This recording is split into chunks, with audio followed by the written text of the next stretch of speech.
എക്സലിലെ ഏറ്റവും പുതിയ 5 ഫീച്ചേഴ്സിനെ കുറിച്ചാണ് ഈ വീഡിയോയിൽ നമ്മൾ ഡിസ്കസ് ചെയ്യുക. ഒരുപാട് എക്സൽ യൂസേഴ്സ് ഒരുപാട് നാളുകളായിട്ട് കാത്തിരുന്നവയാണ് ഈ ഫംഗ്ഷനാലിറ്റീസിൽ പലതും. ഫീച്ചേഴ്സ് എക്സ്പ്ലെയിൻ ചെയ്യുന്നതിന് മുന്നായിട്ട് ഒരു പ്രധാനപ്പെട്ട കാര്യം. മുമ്പ് ഓഫീസ് 365 എന്നറിയപ്പെട്ടിരുന്ന മൈക്രോസോഫ്റ്റ് 365ൻ്റെ സബ്സ്ക്രിപ്ഷൻ ഉള്ളവർക്ക് മാത്രമാണ് ഇപ്പോൾ ഈ ഫീച്ചേഴ്സ് അവൈലബിൾ ആയിട്ടുള്ളത്. അപ്പോൾ എക്സലിലെ ഈ പുതിയ 5 ഓപ്ഷൻസ് എന്തൊക്കെയാണെന്ന് നോക്കാം. Unhide multiple sheets. എക്സലിൻ്റെ പഴയ വേർഷൻസിൽ ഞാൻ പറയുന്നത് എക്സൽ 2019, 2016 തുടങ്ങി മുമ്പോട്ടുള്ള വേർഷൻസിനെ കുറിച്ചാണ്. ആ വേർഷൻസിൽ ഒരു വർക്ക് ബുക്കിലെ ഹിഡൻ ആയിട്ടുള്ള ഷീറ്റുകളെ അൺഹൈഡ് ചെയ്യണമെങ്കിൽ ഓരോ ഷീറ്റിനെയും സെപ്പറേറ്റ് ആയിട്ട് സെലക്ട് ചെയ്ത് അൺഹൈഡ് ചെയ്യേണ്ടതായിട്ടുണ്ട്. പക്ഷേ എക്സലിൻ്റെ ഏറ്റവും ലേറ്റസ്റ്റ് വേർഷനിൽ അങ്ങനെയല്ല. മൾട്ടിപ്പിൾ ഷീറ്റ്സിനെ, അതായത് ഒന്നിലധികം വർക്ക് ഷീറ്റുകളെ ഒരുമിച്ച് നമുക്ക് അൺഹൈഡ് ചെയ്യാൻ സാധിക്കും. ഉദാഹരണത്തിന് നാഗ്പൂർ, ഡൽഹി എന്നീ 2 വർക്ക് ഷീറ്റുകളെ അൺഹൈഡ് ചെയ്യണമെങ്കിൽ നാഗ്പൂർ എന്ന പേരിൽ ക്ലിക്ക് ചെയ്യുന്നു. കൺട്രോൾ കീ ഹോൾഡ് ചെയ്ത് പിടിച്ചുകൊണ്ട് ഡൽഹി, ഓക്കെ എന്ന ബട്ടണിൽ ക്ലിക്ക് ചെയ്യുമ്പോൾ നാഗ്പൂർ, ഡൽഹി എന്നീ 2 വർക്ക് ഷീറ്റുകൾ അൺഹൈഡ് ചെയ്യപ്പെട്ടു. ഇനി ഒരു വർക്ക് ബുക്കിലെ എല്ലാ ഷീറ്റുകളെയും ഒരുമിച്ച് അൺഹൈഡ് ചെയ്യണമെങ്കിൽ റൈറ്റ് ക്ലിക്ക്, അൺഹൈഡ്. ഇവിടെ ഇപ്പോൾ സെലക്ട് ചെയ്യപ്പെട്ടുള്ളത് മുംബൈ എന്ന ഷീറ്റാണ്. ഷിഫ്റ്റ് കീ ഹോൾഡ് ചെയ്ത് പിടിച്ചുകൊണ്ട് അവസാനത്തെ ഷീറ്റിൽ ക്ലിക്ക് ചെയ്യുക. ഓക്കെ, നോക്കുക, എല്ലാ വർക്ക് ഷീറ്റുകളും അൺഹൈഡ് ചെയ്യപ്പെട്ടു. Navigation pane.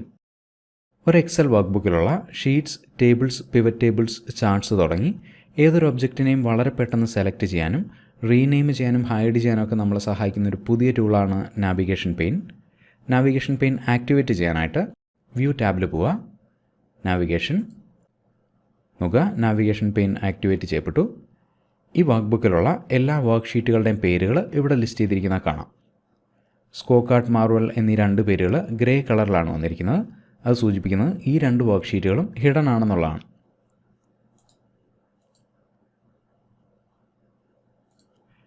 നാവിഗേഷൻ പെയിൻ ഉപയോഗിച്ചിട്ട് ഹിഡൻ ആയിട്ടുള്ള വർക്ക് ഷീറ്റുകൾ നമുക്ക് വളരെ പെട്ടെന്ന് അൺഹൈഡ് ചെയ്യാൻ സാധിക്കും. ഉദാഹരണത്തിന് സ്കോർ കാർഡ് എന്ന ഷീറ്റിനെ അൺഹൈഡ് ചെയ്യാനായിട്ട് റൈറ്റ് ക്ലിക്ക്, ഷോ. നോക്കുക, സ്കോർ കാർഡ് എന്ന വർക്ക് ഷീറ്റ് അൺഹൈഡ് ചെയ്യപ്പെട്ടു. ഇനി ഒരു പർട്ടിക്കുലർ വർക്ക് ഷീറ്റിനെ സെലക്ട് ചെയ്യണമെങ്കിൽ, ഉദാഹരണത്തിന് ടോപ്പ് 250 മൂവീസ് എന്ന വർക്ക് ഷീറ്റ് സെലക്ട് ചെയ്യണമെങ്കിൽ ഈ പേരിൽ ക്ലിക്ക് ചെയ്യുന്നു. നോക്കുക, ടോപ്പ് 250 മൂവീസ് എന്ന വർക്ക് ഷീറ്റ് സെലക്ട് ചെയ്യപ്പെട്ടു. അതുപോലെ ഓരോ വർക്ക് ഷീറ്റിൻ്റെയും ഇടതുവശത്തായിട്ടൊരു എക്സ്പാൻഡ് അല്ലെങ്കിൽ കൊളാപ്സ് ബട്ടൺ കാണാം. എക്സ്പാൻഡ് ബട്ടണിൽ ക്ലിക്ക് ചെയ്ത് കഴിഞ്ഞാൽ ആ വർക്ക് ഷീറ്റിലുള്ള ഒബ്ജക്റ്റുകളുടെ ലിസ്റ്റ് കിട്ടും. ഉദാഹരണത്തിന് സെയിൽസ് റിപ്പോർട്ട് എന്ന വർക്ക് ഷീറ്റിലെ ഒബ്ജക്റ്റുകളാണ് കാണുന്നത്. സെയിൽസ് റെപ്പ് പെർഫോമൻസ് എന്നൊരു ചാർട്ട്, സമ്മറി എന്നൊരു pivot table, date, region, sales rep എന്നിങ്ങനെ 3 സ്ലൈസേഴ്സ്. സെയിൽസ് റെപ്പ് പെർഫോമൻസ് എന്ന ചാർട്ട് സെലക്ട് ചെയ്യാനായിട്ട് ഈ പേരിൽ ക്ലിക്ക് ചെയ്യുന്നു. നോക്കുക, സെയിൽസ് റിപ്പോർട്ട് എന്ന ഷീറ്റിലെ സെയിൽസ് റെപ്പ് പെർഫോമൻസ് എന്ന ചാർട്ട് സെലക്ട് ചെയ്യപ്പെട്ടു. സമ്മറി, നോക്കുക, പിവറ്റ് ടേബിൾ സെലക്ട് ചെയ്യപ്പെട്ടു. ഇനി ആദ്യത്തെ വർക്ക് ഷീറ്റിൽ നോക്കിയാൽ, അതായത് ടോപ്പ് 250 മൂവീസ് എന്ന വർക്ക് ഷീറ്റിൽ നോക്കിയാൽ, നോക്കുക, മൂവി ലിസ്റ്റ് എന്നൊരു table, rating, count of genre, run time എന്നിങ്ങനെ 3 പിവറ്റ് ടേബിൾസ്. അതുപോലെ ഈ കാണുന്ന സെർച്ച് ബോക്സ് ഉപയോഗിച്ചുകൊണ്ട് നമ്മൾക്ക് ആവശ്യമുള്ള ഷീറ്റ്സ്, ടേബിൾസ് അല്ലെങ്കിൽ ചാർട്ട്സ് നമുക്ക് വളരെ പെട്ടെന്ന് സെർച്ച് ചെയ്ത് കണ്ടെത്താൻ സാധിക്കും. ഉദാഹരണത്തിന് ഞാനിവിടെ സെയിൽസ് എന്ന് ടൈപ്പ് ചെയ്യുന്നു. നോക്കുക, സെയിൽസ് എന്ന പേര് വരുന്ന ടേബിൾ, ചാർട്ട്, ഷീറ്റ് എന്നിങ്ങനെ എല്ലാ ഒബ്ജക്ട്സും ഇവിടെ ലിസ്റ്റ് ചെയ്യപ്പെട്ടത് കാണാം. ഞാൻ തുടക്കത്തിൽ പറഞ്ഞ പോലെ വർക്ക് ഷീറ്റുകളെ ഹൈഡ് ചെയ്യാനും ഡിലീറ്റ് ചെയ്യാനും റീനെയിം ചെയ്യാനൊക്കെ നാവിഗേഷൻ പെയിൻ ഉപയോഗിക്കാവുന്നതാണ്. Smooth scrolling. എക്സലിൻ്റെ പഴയ വേർഷൻസ് ഉപയോഗിക്കുന്ന ഒരുപാട് യൂസേഴ്സിന് ബുദ്ധിമുട്ടുണ്ടാക്കുന്ന ഒരു പ്രശ്നത്തിന് പരിഹാരമാണ് സ്മൂത്ത് സ്ക്രോളിംഗ് എന്ന ഫീച്ചർ. ആദ്യം സ്മൂത്ത് സ്ക്രോളിംഗ് എന്താണെന്ന് നോക്കാം. എക്സലിൻ്റെ പഴയ വേർഷൻസിൽ നമ്മൾ താഴേക്ക് അല്ലെങ്കിൽ മുകളിലേക്ക് സ്ക്രോൾ ചെയ്യുമ്പോൾ ഒരു വരി വീതമാണ് കൺട്രോൾ താഴേക്ക് അല്ലെങ്കിൽ മുകളിലേക്ക് പോകുന്നത്. അതായത് ഒരു വരിയുടെ ഇടയിൽ വെച്ചിട്ട് സ്ക്രോളിംഗ് നമുക്ക് നിർത്താൻ സാധിക്കില്ല. അതേസമയം സ്മൂത്ത് സ്ക്രോളിംഗ് ഫീച്ചറുള്ള എക്സലിൻ്റെ ഈ പുതിയ വേർഷൻ നോക്കുക. ഇവിടെ ഞാൻ താഴേക്ക് സ്ക്രോൾ ചെയ്യുന്നു. നോക്കുക, ഇവിടെ സ്ക്രോൾ ചെയ്യുമ്പോഴേ നമുക്ക് കുറച്ചുകൂടെ കൺട്രോളുണ്ട്. ആവശ്യമെങ്കിൽ ഒരു വരിയുടെ ഇടയിൽ വെച്ചിട്ട് സ്ക്രോളിംഗ് നമുക്ക് നിർത്താം. Workbook statistics. ഒരുപാട് വർക്ക് ഷീറ്റുകളുള്ളൊരു വർക്ക് ബുക്ക് കൈകാര്യം ചെയ്യുമ്പോൾ ആ വർക്ക് ബുക്കിനെ കുറിച്ച് നമുക്കൊരു ഓവറോൾ ഐഡിയ കിട്ടാൻ സഹായിക്കുന്ന ഫീച്ചറാണ് വർക്ക്ബുക്ക് സ്റ്റാറ്റിസ്റ്റിക്സ്.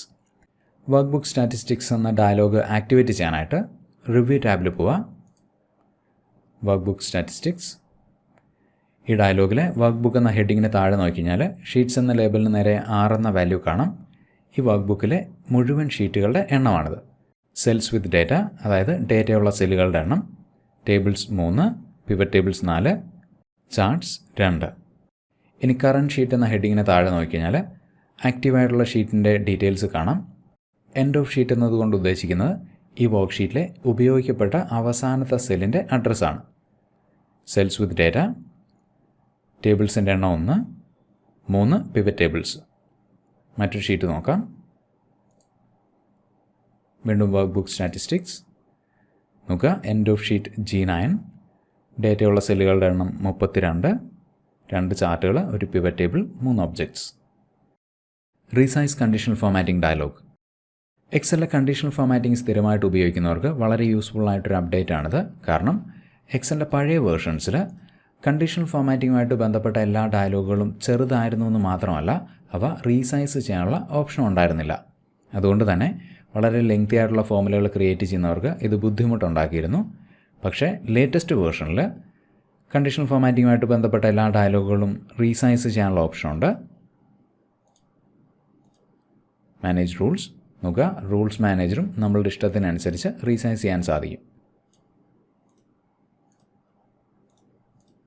മാത്രവുമല്ല റൂൾസ് മാനേജറിൽ ഡ്യൂപ്ലിക്കേറ്റ് റൂൾ എന്നൊരു പുതിയ ഓപ്ഷൻ കൂടി വന്നിട്ടുണ്ട്. നമ്മൾക്ക് ആവശ്യമുള്ളൊരു റൂളിനെ ഡ്യൂപ്ലിക്കേറ്റ് ചെയ്യാൻ, അതായത് അതിൻ്റെ കോപ്പി ക്രിയേറ്റ് ചെയ്യാനായിട്ടാണ് ഡ്യൂപ്ലിക്കേറ്റ് റൂൾ എന്ന ഓപ്ഷൻ.